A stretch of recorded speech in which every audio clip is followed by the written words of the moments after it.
vai nos abençoar, tá bom? Capítulo de número 37, verso 1. E veio... Cadê o restante da igreja? Foi arrebatado? Hã? Na hora da palavra ele sai?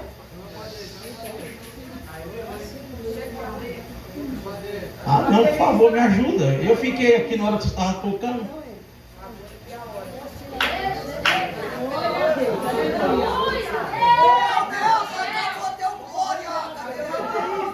Não, é a falta de educação, pastor Renato. Não. Eu fiquei aqui, até dancei. E eu não gosto, o Bruno me conhece. Eu não sou muito desse negócio de movimento, não. Sou pentecostal, mas se eu for rodar aqui eu fico tonto. Mas eu fui no embalo aí. Então, amém. A irmã ligou aqui em Marcos 2, né? Quando Jesus pregava, alguém virava as costas e ia embora, outros ficavam para ouvir, e é isso. Capítulo 37, verso 1. Eu vou valorizar vocês que querem ouvir. Veio sobre mim a mão do Senhor. Veio sobre mim a mão do Senhor. E o Senhor me levou em espírito e me pôs no meio de um vale que estava cheio de ossos. E me fez andar. Verso 1, a mão me coloca. Verso 2, a mão me faz andar ao redor deles. E eis que eram muito numerosos sobre a face do vale, e estavam sequíssimos. Estavam como? Sequíssimos. Estavam como? Sequíssimos. Diga assim comigo, não eram secos. Diga, eram sequíssimos. Isso. Verso 7. Então profetizei como se me deu ordem, e houve ruído enquanto eu profetizava. E eis que se fez um rebuliço, e os ossos se juntaram, cada osso ao seu osso. Versículo de número 11. Então me disse, filho do homem, estes ossos são toda, não restou ninguém, são toda, é sacerdote, é levita, é obreiro, é membro do templo. Então toda a casa de Israel. E eis que dizem, os nossos ossos se secaram, pereceu nossa esperança, nós estamos cortados. Aqui eu gosto. Portanto, profetiza e diz-lhes, assim diz o Senhor Jeová, eis que eu abrirei as vossas sepulturas e vos farei sair das vossas sepulturas, ó povo meu. Amém? Amém? Diga assim comigo, é osso? É osso. Você não jantou não, diga é osso. É osso. Está sequíssimo. Tá sequíssimo. Mas tem dono. Mas tem dono. Interessante isso, né, irmão? Curioso, né? É osso, está sequíssimo, mas olha como o verso 12 termina. Ó povo meu. Pode ser osso, pode estar sequíssimo, mas não está sem dono não está abandonado não, tem dono. Amém? Queridos, o texto de Ezequiel 37, que é muito conhecido, eu estou pregando aqui também para pregadores, é um texto que é muito simples, e não sei na concepção de vocês, mas quanto mais simples é um texto, mais difícil é de pregá-lo, porque todo mundo prega, todo mundo fala, todo mundo ministra, mas eu dou graças a Deus que a corda pode ser curta, mas o poço é fundo, né, irmão? Então se o poço é fundo, ainda tem água. Um dia perguntaram assim para mim, pastor, da onde que o senhor arranca essas mensagens que o senhor prega? Eu falei, da mesma fonte que a sua.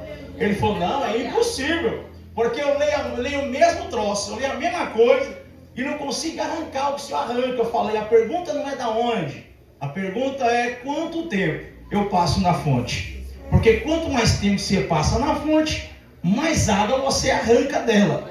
É assim ou não é? O Ezequiel 37, é interessante a gente frisar isso aqui, é um período que Ezequiel não agendou para a vida dele. Porque é normal nós colocarmos na nossa agenda as contas que queremos pagar, a viagem que nós teremos que fazer. É assim ou não é? Só que ninguém vai colocar na sua agenda um dia em que vai enfrentar um vale. Ninguém anota na sua agenda, por exemplo, mês que vem eu vou enfrentar uma porta fechada. Daqui 2 meses eu vou perder um ente querido. Daqui a 6 meses eu vou ser traído pelo meu melhor amigo. Não, ninguém anota esses dias chamado vale. Ninguém agenda esses dias. Só que na nossa agenda não haverão dias agendados e anotados para passar por vale. Mas na agenda de Deus sempre haverão dias agendados por Ele que nós teremos que passar por esse vale. Por que, Rogério? Porque com Deus funciona assim. Na faculdade a gente aprende primeiro a lição para poder fazer a prova. Com Deus é diferente. Primeiro Ele aplica a prova para você aprender a lição. Então, quanto mais rápido eu entender o que Deus quer comigo nesse vale, mais rápido Ele me arranca desse vale. Então Deus me leva para o vale para um propósito, qual? Revelar como eu estou e revelar como está a minha volta. Veja bem, no versículo 1, Ezequiel vai dizer: veio sobre mim a mão do Senhor. Eu ia falar aqui hoje sobre a mão de Deus na Bíblia, não vai dar tempo, mas olha que interessante isso aqui. Veio sobre mim a mão do Senhor. E o versículo continua: e o Senhor me levou em espírito e me pôs no meio de um vale que estava cheio de ossos. O verso 2: e me fez andar. Não precisa ser bom de português para entender o que está acontecendo aqui. Por quê? Porque no verso 1, a mão está pegando e a mão está colocando. E se tem algo que nos amedronta, que nos paralisa, que nos deixa estagnado, são vales que Deus nos coloca. É assim ou não é? Existem vales que Deus nos coloca, que você começa a pedir misericórdia e a dizer: não vou pregar mais, não vou cantar mais, não vou adorar mais, não vou liderar mais. Por quê? O problema não é com Deus, o problema é o vale que eu estou enfrentando. Porque tem vale que nos paralisa, que deixa a gente com vontade de não querer andar mais, de não querer caminhar mais. E assim não é? Só que existem 2 maneiras de nós irmos ao vale. Primeiro, é com as nossas próprias pernas. E quando é eu quem vou para o vale, com as minhas próprias pernas, eu tenho que me virar, dar os meus pulos e sair de lá. A outra maneira é quando Deus me leva. A pergunta a se fazer é: Deus me leva para o vale para parar? Não. Deus me leva para o vale para ficar estagnado? Também não. Deus me leva para o vale para vir o desejo de não querer fazer mais nada? Também não. Essa não é a intenção de Deus. Por isso que o verso 2 já revela o que vai acontecer. No verso 1, se não pegar, vou chamar o SAMU. O verso 1, a mão pega, Rogério. O verso 1, a mão vai pegar Ezequiel e não vai perguntar para ele: Ezequiel, você quer ir para o vale? Não, Deus não pergunta. Deus não pergunta a Ezequiel: você está bem psicologicamente para ir para o vale? Não pergunta.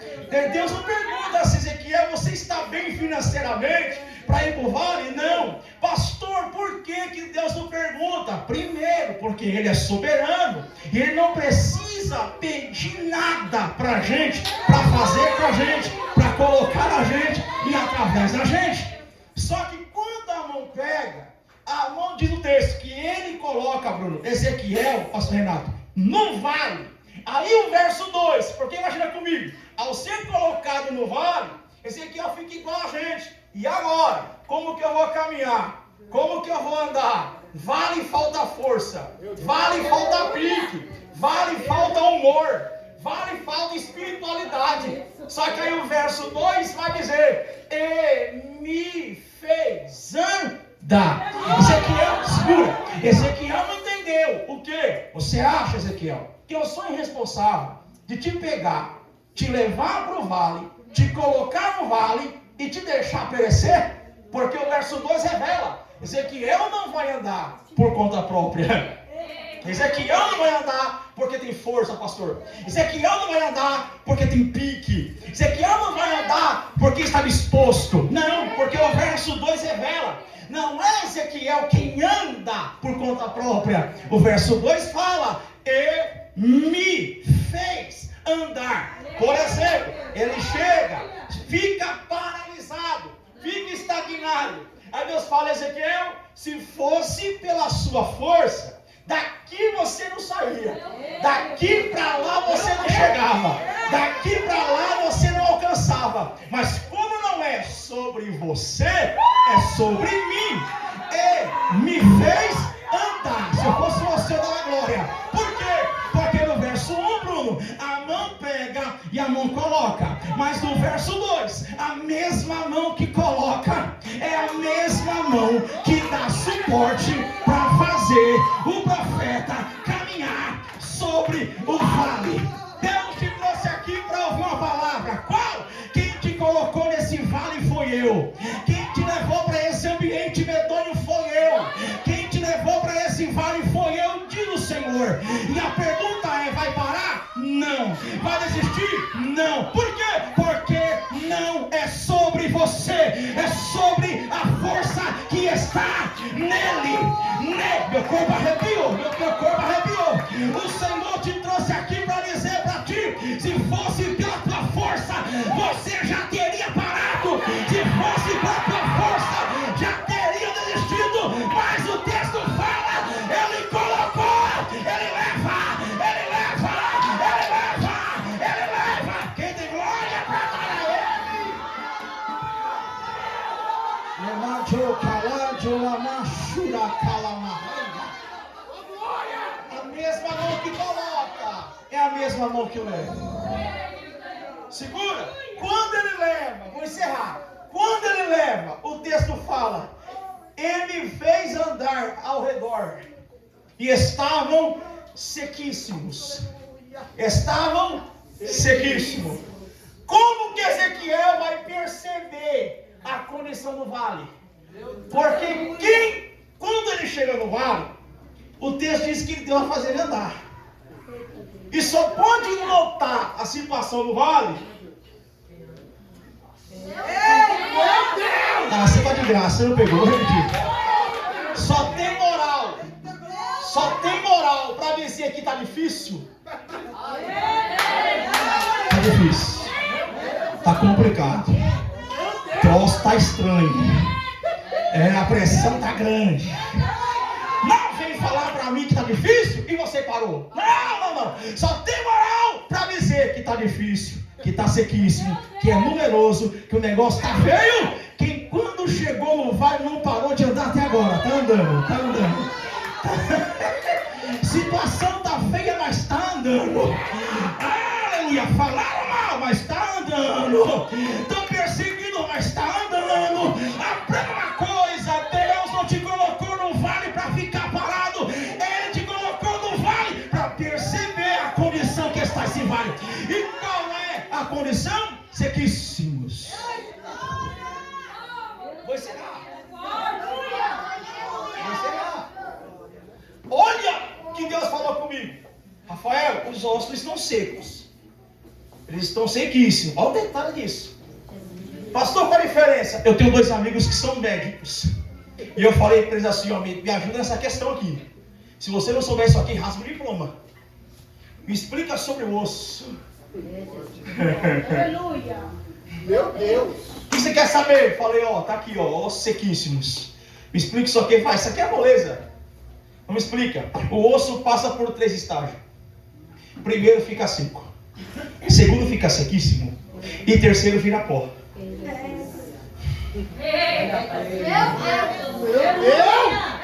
Segura. Aí quando ele me deu essa informação, eu liguei essa informação para a Bíblia. Deus coloca Ezequiel no vale. Se não pegar, tá ruim. E ele vai caminhar e ele vai perceber: os ossos não estão secos, estão sequíssimos. Não estão secos, mas estão sequíssimos. Ele fica pensando isso. Aí em sequência vem Deus e diz: poderão.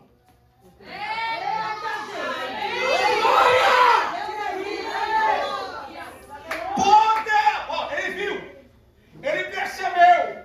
Aí vem Deus fazer uma pergunta: pelo que você viu, pelo que você caminhou e reparou, você acha que tem jeito? Se fossem os profetas do Pix de hoje, diria: faz o Pix que eu resolvo. Mas aqui é profeta sério. Segura a bronca, eu vou embora. Se tiver alguém que me levar em casa, eu prego até meia-noite. Ó, é 1h30 daqui lá. Quem quiser ir, vambora. Posso ir até meia-noite? Quem falou pode é quem vai levar. Ó, por que Deus fez o profeta caminhar sobre o vale? E fez a pergunta: por que Ezequiel ligou uma coisa com a outra? E eu também liguei.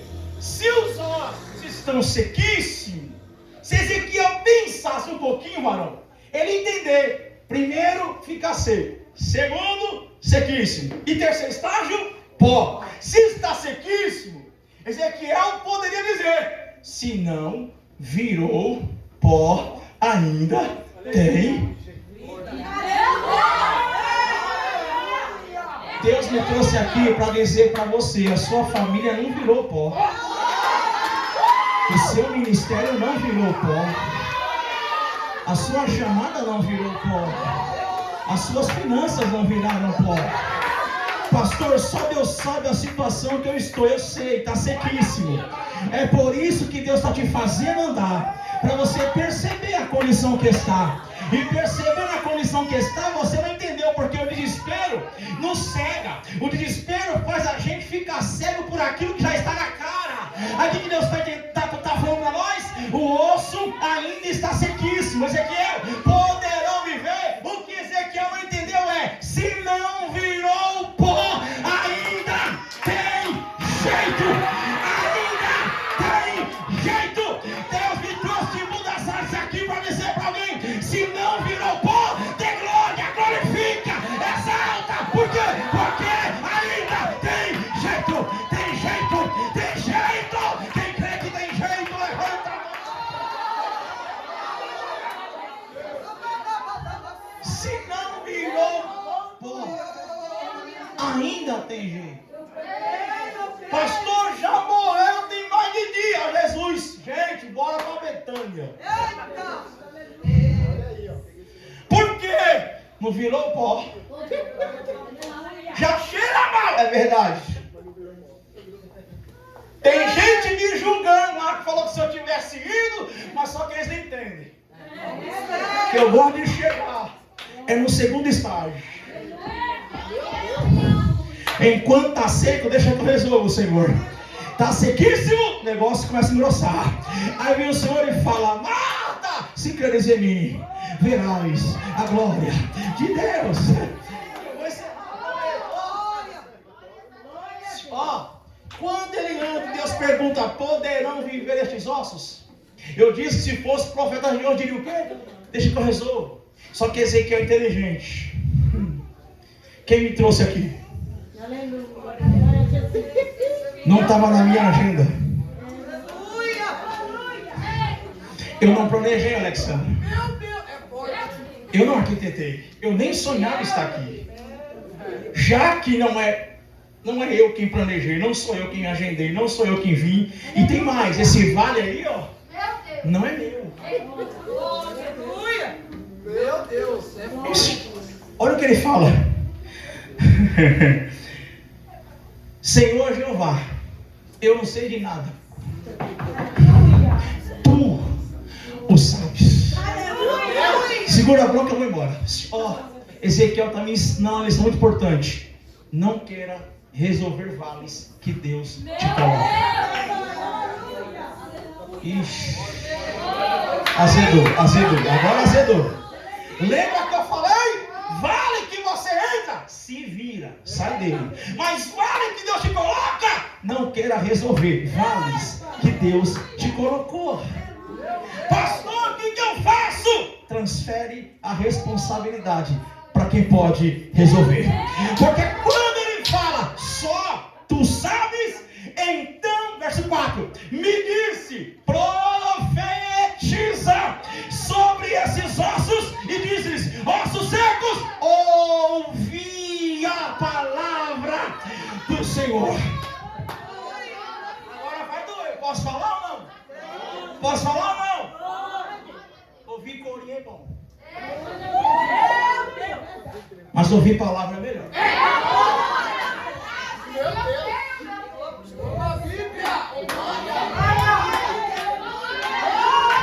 Eu não tenho birra de corinho, eu tenho birra de quem canta corinho, de quem faz nada, o cara tem no corinho e na hora da palavra fica murcho. É isso que eu tenho birra. Só que olha o que Deus fala: diga para os ossos secos o que você ouviu. E o que é que eu ouvi? Corinho? Não. Cassiane? Não. O que eu ouvi? A palavra. A palavra. Eu vou encerrar, eu vou embora. Vai pra cá. Você percebeu que desde a hora que Ezequiel chegou, ele não abriu a boca para profetizar. Mas quando Deus dá a liberação, você não pegou. Não canta se Deus não mandar cantar. Não profetiza se Deus não mandar profetizar. Não entregue revelação se Deus não mandar entregar.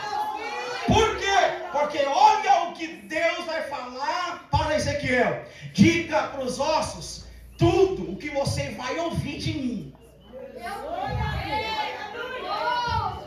Por quê? Porque John Stott diz que quem não ouve Deus não pode falar dele.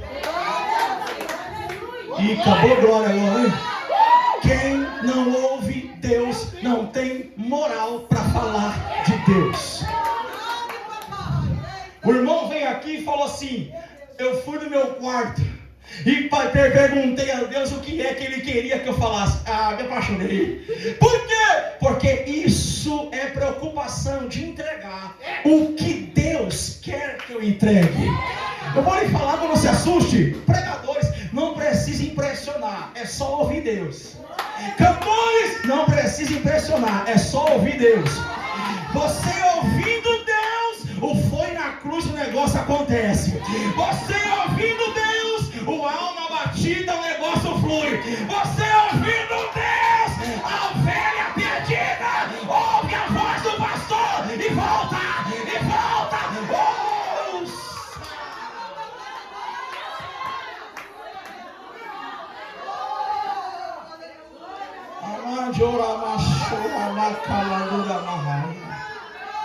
Ossos secos, ouvi a palavra do Senhor. Tudo que eu vou profetizar foi o que eu ouvi. Eu encerro. Aleluia. Culpa do Bruno. O que eu vou profetizar é o que eu ouvi. Eu vou lhe dar um conselho. Eu já desmarquei a agenda.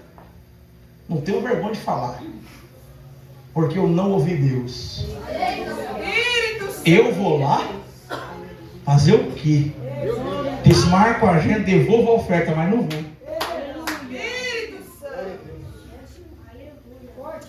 Nós estamos precisando de uma geração, não é que canta bem. Nós estamos precisando de uma geração, não é que prega bem. Nós estamos precisando de uma geração que está no trabalho e está ouvindo Deus. Está na faculdade e está ouvindo Deus. É de irmãs que estão em casa e estão ouvindo Deus. Aí, meu irmão, quando pega no microfone, o negócio não começa a acontecer daqui para lá. O negócio já começa a fluir de casa para cá. E quando chega aqui, o que você ouviu? Você começa a abrir a boca para profetizar. E ossos com ossos se juntam um com o outro.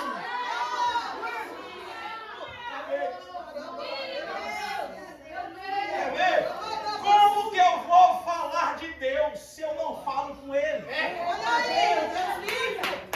A W12 diz que o maior veneno que existe na vida devocional com Deus é achar que você está ouvindo Ele, não mensagem.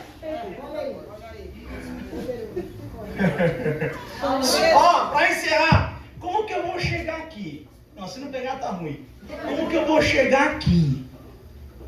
Eu vou subir no altar, vou cumprimentar a pastora e vou sentar. E o pastor do lado dela, eu não falei com ele. Não vai pegar, se não pegar tá ruim. Rogério, como que eu falo com a noiva, mas não falo com o noivo? Eu quero cantar para a noiva, mas não quero falar com o noivo. Eu quero pregar para a noiva, mas não quero falar com o noivo. Quando os discípulos chegaram até Jesus, falaram assim para Jesus: o Senhor prega muito. Tem ninguém que prega igual o Senhor. Pedro, para baixo. João Batista, não, que ninguém prega igual o Senhor. Vocês querem que eu ensine vocês a pregar? Não. Ensina-nos a orar.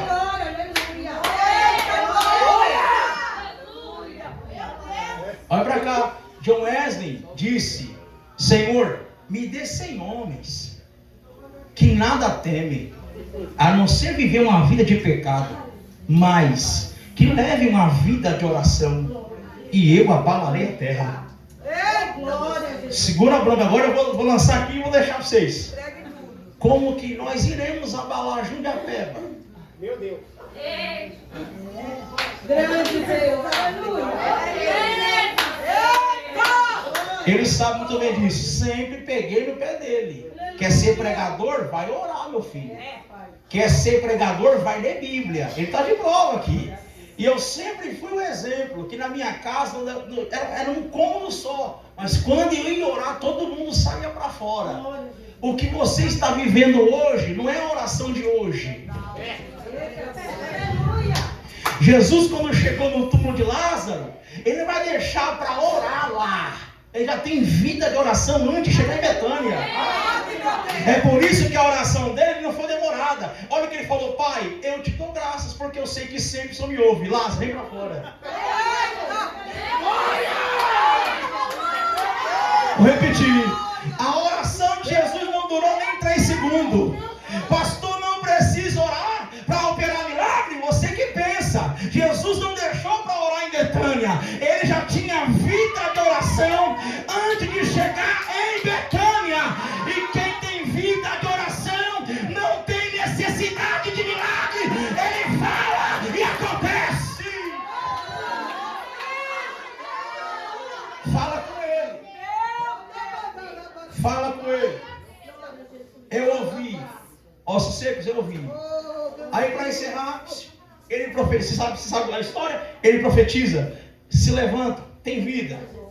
Aí sabe o que o texto fala? E se colocaram de pé um grande exército.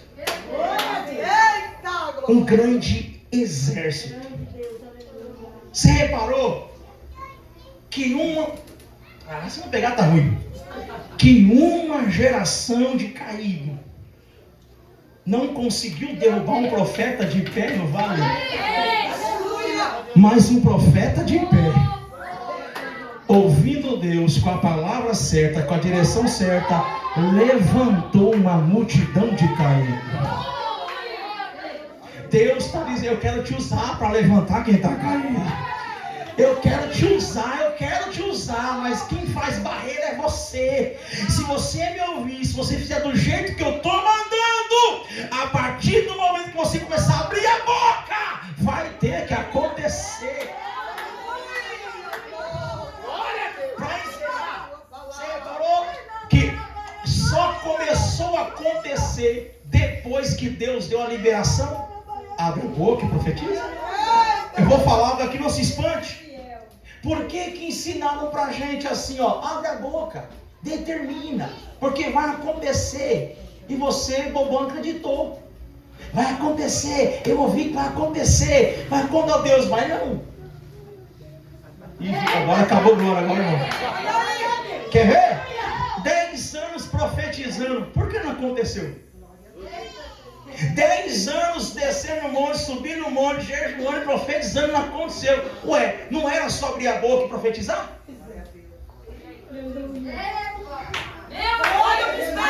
Não era só determinar, porque a geração hoje é a geração do determinismo. Vai ter que acontecer. Eu oro, eu jejuo, eu consagro. Aí vem Deus nos ensina a palavra. Ezequiel, só vai acontecer depois que eu liberar para você abrir a boca e profetizar. Vou aplicar agora. O que não aconteceu em 10 anos, porque Deus não liberou profetizar, essa noite Ele está dando a liberação. Abra a boca. Só 3 pegou. O que não aconteceu em anos, profetizando por conta própria, vai acontecer em menos de 2 meses.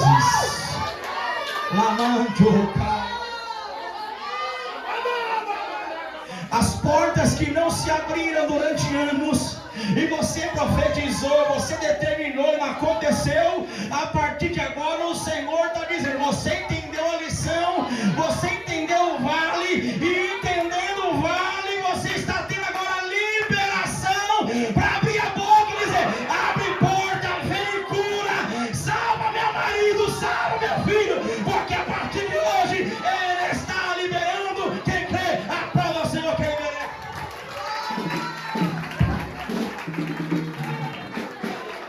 Glória a Deus. Glória a Deus, a vida do Senhor de Deus.